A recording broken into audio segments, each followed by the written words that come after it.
Sua palavra é lâmpada para os meus pés, Senhor. Lâmpada para os meus pés, Senhor. Luz para o meu caminho. Lâmpada para os meus pés, Senhor. Luz para o meu caminho. Louvado seja nosso Senhor Jesus Cristo, para sempre seja louvado. Meus irmãos e minhas irmãs, 30º domingo do tempo comum. Mais uma semana que se inicia no dia que o Senhor fez para nós, o dia da ressurreição de Jesus, o dia do Senhor, o domingo. Ouçamos, pois, o Evangelho da liturgia deste domingo. O Senhor esteja convosco, Ele está no meio de nós. Proclamação do Evangelho de Jesus Cristo, segundo Marcos. Glória a vós, Senhor. Naquele tempo, Jesus saiu de Jericó, junto com seus discípulos e uma grande multidão. O filho de Timeu, Bartimeu, cego e mendigo, estava sentado à beira do caminho. Quando ouviu dizer que Jesus o Nazareno estava passando, começou a gritar: Jesus, filho de Davi, tem piedade de mim. Muitos o repreendiam para que ele se calasse, mas ele gritava mais ainda: Filho de Davi, tem piedade de mim. Então Jesus parou e disse: Chamai-o. Eles o chamaram e disseram: Coragem, levanta-te, Jesus te chama. O cego jogou o manto, deu um pulo e foi até Jesus. Então Jesus lhe perguntou: O que queres que eu te faça? O cego respondeu: Mestre, que eu veja. Jesus disse: Vai, a tua fé te curou. No mesmo instante, ele recuperou a vista e seguia Jesus pelo caminho. Palavra da salvação, glória a vós, Senhor. Meus irmãos e minhas irmãs, nos últimos domingos nós vimos as exigências para seguir Jesus até o fim.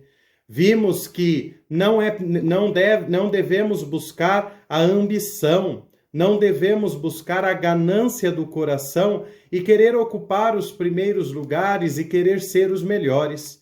Vimos também que, para seguir Jesus até o fim, é preciso ter um coração despojado. Não adianta só cumprir a doutrina, não adianta só cumprir os mandamentos, mas é preciso viver na prática, através de um coração despojado, a caridade. Hoje, nós vamos ver na figura do cego Bartimeu que, mesmo depois de Jesus ter colocado essas exigências, a multidão, os seus discípulos ainda não haviam compreendido o que era preciso para seguir Jesus. Por isso, o relato nos traz a presença de um cego. O cego é aquele que não enxerga, é aquele que não consegue contemplar a luz. Aqui nós podemos chamar de uma cegueira espiritual. A cegueira espiritual é aquela que não consegue enxergar absolutamente nada. Pode estar diante dos raios do sol, ainda assim em sua vida, em seus olhos, em seu coração, só haverá escuridão. Passemos, pois, ao Evangelho deste domingo. Primeiro, uma grande multidão e os discípulos seguiam Jesus. Como é possível, depois de Jesus ter apresentado todas essas exigências ao longo do caminho para Jerusalém, para sofrer a sua paixão e a sua morte, ainda uma grande multidão o seguir? Claro, esta multidão não havia compreendido qual era o caminho de Jesus. Para eles, Jesus ia para Jerusalém para restaurar o reino, para guerrear, para conquistar este mundo. E não é essa a proposta de Jesus. Os seus discípulos também acreditavam nisso. Por isso o Evangelho nos traz a figura do cego. Ao longo deste caminho, encontra-se um cego que vive ali com o seu manto, mendigando. Diz o texto que, além de cego, ele era mendigo. Era próprio da sociedade daquela época que aqueles que possuíam alguma necessidade, eles eram excluídos, eles eram colocados à margem, eles eram discriminados. Estava ali, pois, aquele cego, aquele mendigo, filho de Timeu. Quando o evangelho diz que ele era filho de Timeu, quer dizer que Timeu era alguém importante. Mas o seu filho, o Bartimeu, por ser cego, não tem nada a ver com essa importância. É totalmente excluído e discriminado. Diz o texto que Bartimeu, cego e mendigo, estava sentado à beira do caminho. Meus irmãos e minhas irmãs, a nossa religião, a nossa fé é uma religião e é uma fé do caminho. Neste caminho, Jesus caminha conosco. Jesus passa por nós. Aquele cego que vivia na situação de mendicância, que vivia na extrema pobreza, que vivia na extrema marginalização, ele tem um anseio de reencontrar a luz. Ele tem um anseio de sair da margem do caminho para se colocar de fato no caminho. E quando ele ouve Jesus, quando ele ouve um burburinho de que Jesus passaria por ali, ele sabe que aquela é a hora, que ele não deveria desperdiçar aquele momento.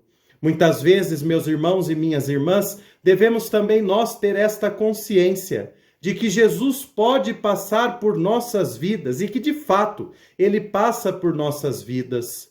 Mas muitas vezes o Senhor passará por nós e não voltará. Por isso é preciso sempre estarmos com o nosso coração aberto, trazermos em nosso coração este anseio, este desejo de estar no caminho quando Jesus passar. Aquele cego que não era nada, que não significava nada, toma atitude de colocar-se em dignidade para a sua vida e grita: Jesus, filho de Davi, tem piedade de mim. Quanto mais ele grita, mais a multidão e os discípulos o repreendiam. E ele, ao invés de se calar, de se conformar com aquela vida de cegueira e de mendicância que ele estava vivendo, ele insiste e grita mais forte: Jesus, filho de Davi, tem piedade de mim. Até que Jesus o ouve, até que Jesus o escuta e pede para que eles o tragam até ele. Interessante que aí a postura da multidão muda. Dizem para o cego: coragem, levanta-te, Jesus te chama. Aí existem duas atitudes de nós que estamos no caminho. Será que estamos ensurdecendo aquelas pessoas que precisam de Jesus? Isto é, será que estamos atrapalhando aquelas pessoas que precisam de Jesus para chegar até Ele? Será que a nossa religião, a nossa fé, a nossa prática, muitas vezes não está como o comportamento da multidão, querendo calar aqueles que mais precisam, querendo expulsar, querendo dar a mínima para aqueles que mais precisam? Ou a nossa atitude é como este segundo momento da multidão e dos discípulos que encoraja, que pede para que se levante? Esse levantar-se é colocar-se em dignidade, é reconhecer-se como pessoa. Coragem, levanta-te, Jesus te chama. Podemos ter estas duas atitudes, mas não podemos deixar que o nosso apelo, a nossa voz, o apelo e a voz daqueles que mais precisam, sejam obscurecidos e ocultados dos ouvidos do coração de nosso Senhor. É preciso deixar que os nossos irmãos gritem por Jesus. É preciso deixar que nós gritemos por Jesus. Jesus, filho de Davi, tem piedade de mim. E a atitude do cego é maravilhosa. Ele dá um pulo, joga o seu manto e vai até Jesus. Nós poderíamos pensar: como assim? Como assim ele dá um pulo? Ele era cego, ele precisava de alguém para levá-lo até o caminho, ele devia ir assim, um tanto quanto desconfiado, com insegurança. Não.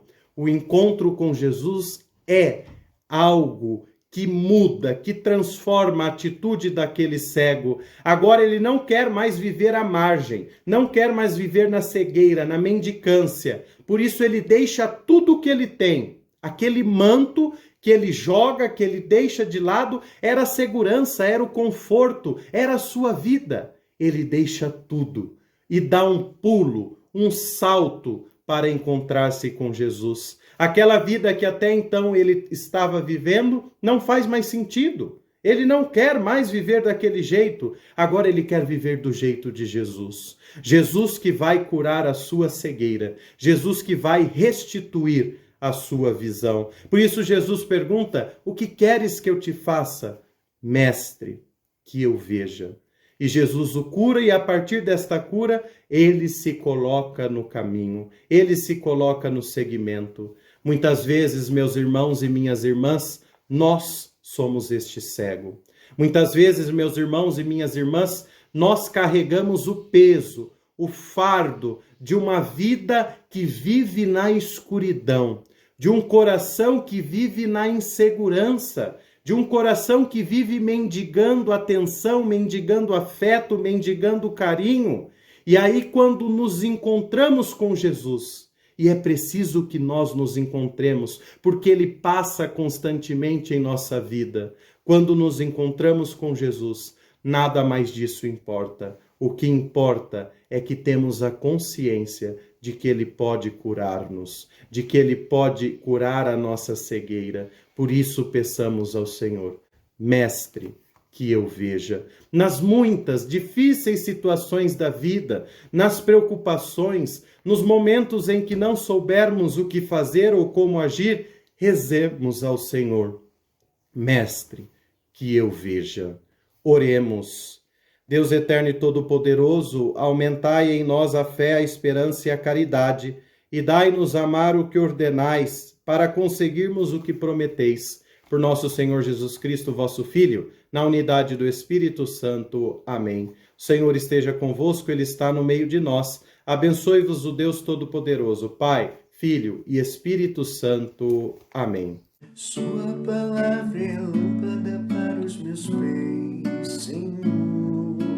Lâmpada para os meus pés, Senhor. Luz para o meu caminho. Lâmpada para os meus pés, Senhor.